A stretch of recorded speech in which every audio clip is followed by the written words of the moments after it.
இன்னைக்கு நம்ம பார்க்குற வாட்டர் எயிட்டின் டே வந்து கொஞ்சம் டிஃப்ரெண்ட்டாக இருக்கும். ஏன்னா லாஸ்ட் டைம் நம்ம பண்ண மீல் எதுவுமே இந்த தடவை நம்ம ரிப்பீட் பண்ண போகிறதில்ல. டிஃப்ரெண்ட் ரெசிபீஸ் போடுங்க அப்படின்னு டிஎம்ல நிறைய பேர் அனுப்புறீங்க. ஸோ அதனால இன்னைக்கு ஒரு டிஃப்ரெண்ட்டான பட் ரொம்ப ஈஸியாக பட் சாப்பிட்ட செம்ம டேஸ்ட்டாக இருக்கிற மாதிரி தான் ஒன்று எடுத்துகிட்டு வந்திருக்கேன். இது வந்து ரெடிமேட் மில்லட் தோசை மாவு, இட்லி தோசை மாவு. நைட்டு வந்து இதை நீங்கள் நம்ம கை வச்சு நீங்கள் கரைச்சி வச்சிட்டிங்கன்னா காலையில் அது புளிச்சு தோசை மாவாயிரும். அது நம்ம இன்றைக்கி இட்லி ஊற்றி சாப்பிட போகிறோம். ஏன்னா தோசை ஊற்றினா நமக்கு எண்ணெயாக இருக்கும். இன்னொன்று தோசை கரெக்டாக எடுக்க வருமானு எனக்கு தெரியல. இதுதான் இப்போ தான் நான் ஃபஸ்ட் டைம் ட்ரை பண்ணுறேன். அதாவது லைஃப் ஃபுல்லாக எங்கள் அம்மா இந்த மொடக்கத்தான் தோசை, கடக்கத்தான் தோசைன்னு என்னெல்லாம் போட்டு மில்லட்ஸ்லாம் கொடுக்க முடியுமோ எல்லாமே கொடுத்துருக்காங்க சின்ன வயசுலேருந்து. ஸோ எனக்கு இது புதுசு கிடையாது. பட் நான் இது வரைக்கும் இந்த மாதிரி இட்லி தோசை மாவு புளிக்க வச்சு ஊற்றுனது கிடையாது. இது வந்து டிஎஸ் ஃபேமிலி அந்த யூடியூப் பிராண்டுக்கிட்டே தான் வாங்கினேன். முன்னாடி அந்த மில்லட் ஃப்ளேக்ஸ் வாங்கினேன்னு சொன்னேன்ல, அதே இடம் தான். இது வந்து நம்ம நைட்டு கரைச்சி வச்சிடணும் தண்ணி ஊற்றி. காலையில் இது அப்படியே நம்ம உப்பு கலந்து இட்லியாக ஊற்றிடலாம்.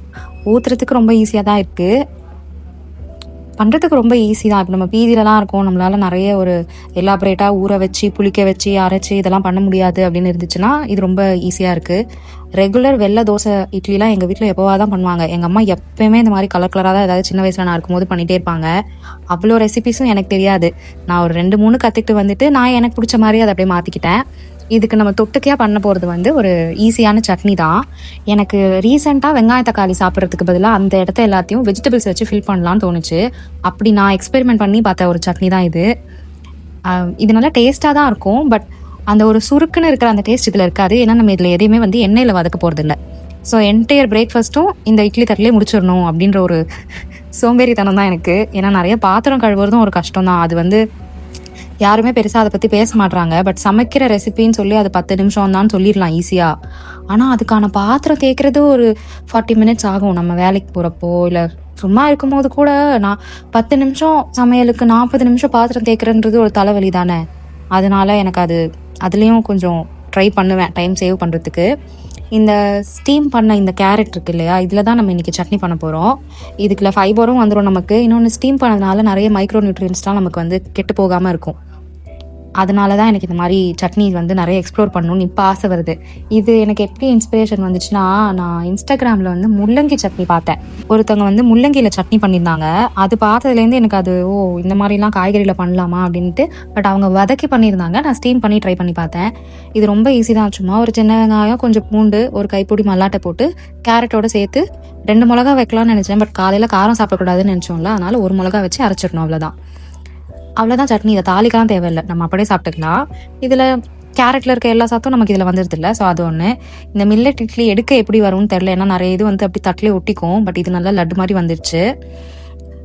3 மட்டும்தான் நான் மாவு கரைச்சேன். அந்த 3 இட்லி தான் நான் சாப்பிட போகிறேன். ஏன் அப்படின்னா, நான் நிறைய மாவு கரைச்சி ஒரு வேளை நிறைய இட்லி வச்சா அதை இன்னொரு வேலையில் வச்சு சாப்பிடாம பிரேக்ஃபாஸ்ட்டுக்கே 6 இட்லி 7 இட்லி சாப்பிட்டுடுறேன்.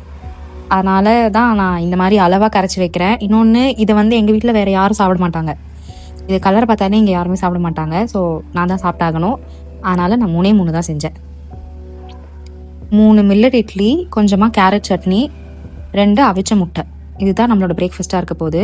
இதில் ஓரளவுக்கு நல்ல கார்ப்ஸ், நல்ல ப்ரோட்டீன், நல்ல ஃபைபர் நமக்கு சேர்ந்துடும். இதில் எண்ணெய் பெருசாக எதுலேயும் கிடையாது. ஸோ இது ரொம்ப ஹெவியாகவும் இருக்காது. அதே சமயம் சாப்பிடாம ஒரு 11-12 மணிக்கே பசிக்கும்ல ரொம்ப. அது மட்டும் இல்லாத மாதிரி ஒரு பிரேக்ஃபாஸ்ட் பார்த்துக்கோங்க. டயட்டில் இருக்கிறப்போ வயிற்று காய போடவே கூடாது. ஸோ வயிறு ஃபுல்லாக நிறையிற மாதிரி பட் ஹெல்த்தியான விஷயத்தை வச்சு ரொப்புங்க. அவ்வளோதான். பிரேக்ஃபாஸ்ட்டுக்கு வந்து நிறைய பேர் எனக்கு கமெண்ட் பண்ணுறீங்க, நீங்கள் எல்லாத்தையும் ரொம்ப ஸ்லோவாக காட்டுற மாதிரி இருக்குக்கா அப்படின்னு. பட் அது வந்து நான் பர்பஸ்ஃபுல்லாக தான் பண்ணுறேன்.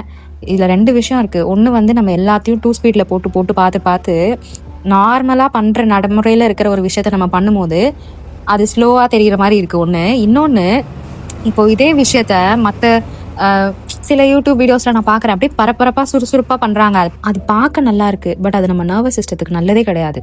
இப்போ நான் இதே பொறுமையாக பண்ணுறத பரபரன்னு பண்ணேன்னா 10 நிமிஷத்தில் பண்ணுறத மேபி ஒரு 7 நிமிஷத்தில் பண்ணலாம். ஆனால் அந்த பரபரப்பாக பண்ணுறது அதுதான் காலப்போக்கில் நமக்கு நரம்பு தளர்ச்சி, ஆன்சைட்டி இது எல்லாமே வர வைக்கும். எதையுமே பொறுமையாக நிதானமாக பண்ணுறதுனால நிறைய விஷயம் சொதப்பாமலும் இருப்போம். நம்ம மென்டல் ஹெல்த்துக்கும் அது நல்லது. ஸோ நான் ஸ்லோவாக பண்ணுறேன்னா நான் ரொம்ப ப்ராக்டிஸ் பண்ணி இன்டென்ஷனலாக தான் அது ஸ்லோவாக பண்ணுறேன். இது ஸ்லோவாக பண்ணணும், நம்ம காலையில் எழுந்து பரப்பரன்னு ஆடக்கூடாது அப்படின்ட்டு தான் பண்ணுறேன். நான் ஏன் அதை அப்படியே அதே ஸ்பீடில் உங்களுக்கும் காட்டுறேன்னா, it's very important for you to realise நம்ம என்ன பார்க்குறோமோ அதனால நம்ம இன்ஃப்ளூயன்ஸ் ஆகும். மேபி இந்த வீடியோ பார்த்து நீங்களும் ஒரு 1-2 விஷயம் ஸ்லோவாக பண்ண ஆரம்பிச்சிங்கன்னா அது உங்கள் மென்டல் ஹெல்த்துக்கு நல்லதாக இருக்கும்ல. அதனால் நான் எப்படி பண்ணுறேனோ அதை அப்படியே ரெக்கார்ட் பண்ணி அப்படியே எடிட் பண்ணலாம் அப்படின்னு நான் முடிவு பண்ணிட்டேன். அது மாதிரி இப்போ ஃபோன் பார்க்காம சாப்பிட்றது அது இப்போ தான் ட்ரை பண்ணிட்டுருக்கேன். நான் பயங்கரமாக ஃபோன் பார்ப்பேன். நான் மேஜராக சோஷியல் மீடியா கான்டென்ட் கிரியேஷன் பண்ணுறதுனால எனக்கு நிறைய ரீல்ஸ் பார்ப்பேன், நிறைய யூடியூப் வீடியோஸ் பார்ப்பேன். ஸோ எப்போ பாரு ஃபோன் பார்த்துட்டே தான் சாப்பிடுவேன். இப்போ அட்லீஸ்ட் பிரேக்ஃபாஸ்ட்டுக்கும் டின்னருக்கு மட்டும் அதை பண்ணாமல் இருக்கலாம் அப்படின்னு முடிவு எடுத்திருக்கேன். சாப்பிட்டு முடிச்சுட்டு தான் இன்றைக்கி தண்ணி ஊற்றவே போனேன் செடிக்கு.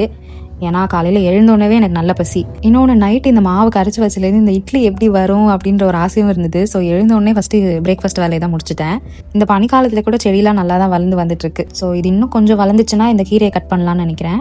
இன்றைக்கி எனக்கு ஒர்க் ஃப்ரம் ஹோம் தான். குளிச்சுட்டு ஒர்க் பண்ணிவிட்டு ஒரு 12:30 மாதிரி வந்து தான் சமைக்க ஆரம்பித்தேன். மத்தியான சமையலுக்கு நான் இப்போ ஓவிலேஷன் முடிச்சுட்டு என்னோட லூட்டியல் ஃபேஸ்க்கு வந்துட்டேன். ஸோ கண்டிப்பாக மில்லட்ஸ் இல்லாமல் முடியாது. என்னால் இப்போது கொஞ்சம் காப்ஸ் இருக்கிற மாதிரி சாலிடான ஃபுட்டு சாப்பிட்ணும். அதனால் வந்து இன்றைக்கி வந்து குதிரைவாளி எடுத்திருக்கேன். இந்த குதிரைவாளி வந்து ஒரு 40 நிமிஷம் நான் ஊற வச்சுருவேன். குதிரைவாளியை பொறுத்த வரைக்கும் நிறைய இம்ப்யூரிட்டிஸ் இருக்கும் இதில். லைக் அந்த கல், மண் இது வந்து இதில் நிறைய இருக்கும். ஒரு தடவைக்கு 7 தடவை நல்லா சுத்தமாக கழுவிட்டு அந்த தண்ணி நல்லா வெளுப்பாக இருக்கணும், லைக் சீத்ரூவாக இருக்கணும். அப்போ தான் நீங்கள் அதை சமைக்க முடியும். 1க்கு 2.5 தண்ணி அப்படின்னு வச்சு இட்லி பானையில் வச்சுட்டிங்கனாலே இது இதாயிரும். சில சமயம் நீங்கள் இட்லி பானையில் வைக்கிறப்போ அந்த கஞ்சி கொஞ்சம் மிஞ்சும். எனக்கு வந்து அப்படியே பொலன்னு இருக்கணும் அந்த மாதிரி இருந்துச்சுன்னா நான் வடிச்சிருவேன். தயிர் சாதம் தான் சாப்பிட போகிறேன்னா அதில் கஞ்சி இருக்கிறது எனக்கு ஒன்றும் பிரச்சனை இல்லை. ஸோ அதை அப்படியே கூட சாப்பிட்ருவேன். நம்ம இன்றைக்கி குழம்புலாம் எதுவும் செய்யலை. வீட்டில் என்ன குழம்பு செய்கிறாங்களோ அந்த குழம்பு நம்ம போட்டு சாப்பிட்டுப்போம், இல்லைனா தயிர் போட்டு சாப்பிட்டுப்போம் தான் சமைக்கிறேன். ஏன்னா எனக்கு ஆஃபீஸ் ஒர்க்கும் இருக்குது. ஸோ இதை ஊற வச்சுட்டு போய் வேலை பார்த்துட்டு வந்து இதை சாலிடாக 20 மினிட்ஸுக்கு நான் இட்லி அடுப்பில் வச்சு எடுத்துடுறேன். இதை ஸ்டீம் தான் பண்ணுறோம். நல்லா பொலன்னு இது குக் ஆயிடுச்சு ரைஸ். இது ஸ்டிக்கியெல்லாம் இருக்காது குதிரைவாளி. Actually compared to other millets குதிரைவாளி நமக்கு நல்ல டேஸ்ட்டாக தான் இருக்கும். குதிரைவாளிலே சாம்பார் சாதம், தக்காளி சாதம்லாம் பண்ணால் அதுவே உங்களுக்கு ஒரு கிரேவிங் வர அளவுக்கு உங்கள் ஃபேவரட் டிஷ் ஆயிரும். இதான் நம்மளோட லஞ்ச் இன்னைக்கு. காலையிலே நம்ம 2 முட்டை சாப்பிட்டதுனால மத்தியானம் நம்ம 1 முட்டை தான் சாப்பிட்றோம். ஏன்னா நைட்டு நம்ம ஒரு ஸ்பெஷல் டின்னர் பண்ணி சாப்பிட போகிறோம். ஏன்னா இன்னைக்கு ஃப்ரைடே வந்துட்டாலே வந்து நான் இதுதான் பண்ணி சாப்பிடுவேன். நைட் டின்னர் வந்து இன்னைக்கு பார்க்குற மொத்த வீடியோவிலே நீங்கள் நைட் டின்னர் கண்டிப்பாக ட்ரை பண்ணி பாருங்கள். அது நல்ல செம டேஸ்ட்டாக இருக்கும். வேலைலாம் முடிஞ்சிருச்சு. இது வந்து நைட் டின்னர் மொத்தமாக ஒரு 30 மினிட்ஸ் தான் எடுக்கும். இதுவும் ரொம்ப ஈஸி தான். தயிரில் இஞ்சி பூண்டு போட்டு எலுமிச்சப்பழம் புழிஞ்சு கொஞ்சம் கரம் மசாலா, கொஞ்சம் மிளகாத்தூள், கொஞ்சம் உப்பு இதை போட்டுட்டு இதில் சிக்கன், உருளைக்கிழங்கு, பட்டாணி, ஸ்வீட் கார்ன் இது எல்லாத்தையும் போட்டு நம்ம ஊற வச்சிட போகிறோம். இந்த ஊற வச்ச சிக்கன் நல்லா அது எவ்வளோ நேரம் ஊறுதோ அவ்வளோ டேஸ்ட்டாக இருக்கும். ஸோ இது நம்ம ஒரு 40 நிமிஷம் அந்த மாதிரி ஊற வைக்கலாம். மினிமமாக ஒரு 15 நிமிஷம் கண்டிப்பாக ஊற வச்சுக்கோங்க. இது ஏன் எனக்கு பிடிக்கும்னா, நமக்கு அந்த வெளியில் போய் சாப்பிட்ணுன்னு தோணும்ல வீக்கெண்டில். எப்போ இந்த மாதிரி டயட்லேருந்து வழி தவறி போவேன் அப்படின்னா கண்டிப்பாக ஃப்ரைடே ஈவினிங்ஸில் தான். வாரம் ஃபுல்லாக ரொம்ப 10-12 மணி நேரம் நம்ம ஒரு நாளைக்கும் வேலை பார்க்குறோம், வயிற்ற கட்டி சாப்பிட்றோம் டயட்டுன்னு சொல்லி. அந்த வீக்கெண்ட் வரப்போ இது சாப்பிட்றதுக்காக இவ்வளோ கஷ்டப்பட்டு உழைக்கிறோம் அப்படின்னு ஒரு ஃபீலிங் வந்துடும் நமக்கு. எப்படியாவது நமக்கு அது வந்துடும். ஒன்று நம்ம நிறைய இந்த வெளியில் சாப்பிட்ற வீடியோ பார்த்து அப்படி வரலாம், இல்லை நம்ம கூட இருக்கவங்க ஏதாவது வெளியில் ஆர்டர் பண்ணி சாப்பிடுவாங்க, இல்லைனா நமக்காகவே கூட தோணும். அந்த மாதிரி சமயத்தில் நீங்கள் கண்டிப்பாக இந்த ரெசிபி ட்ரை பண்ணி பாருங்கள். இதுலேயும் எண்ணெயே கிடையாது. 40 நிமிஷம் ஊற வச்ச சிக்கனை ஒரு ட்ரை கடாயில் போட்டு தண்ணி ஊற்றாமல் 10 நிமிஷத்துக்கு சிம்மரில் வச்சு நல்லா வதக்கிட்டு 10 நிமிஷம் கழிச்சு சிக்கன் அரையும் பாதியுமா மூடுற அளவுக்கு தண்ணி ஊற்றினா போதும். எனக்கு அளவு கரெக்டாக தெரியல, அந்த தண்ணியே போதும். இப்போ இதில் வந்து நான் 1/4 கிலோ சிக்கன் தான் எடுத்திருக்கேன். 1/4 கிலோ சிக்கன், 2 உருளைக்கிழங்கு. இதில் நம்ம ரைஸ்லாம் எதுவுமே சாப்பிட போகிறது இல்லை. உருளைக்கிழங்கு தான் காப்ஸுக்கு சாப்பிட்றோம், ப்ரோட்டீனுக்கு சிக்கன் சாப்பிட்றோம், ஃபைபருக்கு இதில் இருக்க காய்கறிங்க. 10 நிமிஷம் வதக்கிட்டு தண்ணி ஊற்றி ஒரு 10 நிமிஷம் வச்சு எடுத்துட்டிங்கன்னா சிக்கன் ரெடி. சாப்பிட்டே முடிச்சாச்சு. இது வந்து செய்யறதுக்கும் சாப்பிட்றதுக்கும் சரியாக போயிடும். அப்படி செய்யும் போதே நமக்கு சாப்பிடணும்னு தோணும். ரொம்ப ஈஸி, ரொம்ப ஜாலியாக சாப்பிட்டுடலாம். ஸோ நீங்கள் அது மைண்டில் வச்சுக்கோங்க. சாப்பிட்ட வாய்க்கு இனிப்பாக சாப்பிடணும்னு தோணும். அதனால வந்து ஒரு பீஸ் டார்க் சாக்லேட் சாப்பிட்டுட்டு இன்னைக்கு ஃபுல் வாட்டர் 8 டே முடிச்சுட்டேன். இன்றைக்கி நம்ம மிஸ் பண்ணது என்னெல்லாம் சொல்கிறேன். ஃபஸ்ட்டு வந்து நம்ம நட்ஸ் பால் சாப்பிடவே இல்லை இன்னைக்கு. மறந்துட்டேன் நான் இன்றைக்கி சாப்பிட்றதுக்கே. அது மாதிரி டெய்லி ஒரு பழம் சாப்பிடணும்னு வச்சுருந்தேன். அதையும் இன்றைக்கி நான் மறந்துட்டேன். பழமே இன்றைக்கி நான் சாப்பிடல. இது ரெண்டும் இன்றைக்கி மிஸ் ஆயிடுச்சு. ஏன்னா ஒர்க் வந்து கொஞ்சம் டைட்டாக போயிட்டு இருந்ததுனால. கண்டிப்பாக இந்த சிக்கன் டின்னர் மட்டும் ட்ரை பண்ணி பாருங்கள். நெக்ஸ்ட் வீடியோவில் பார்க்குற வரைக்கும் பாய்.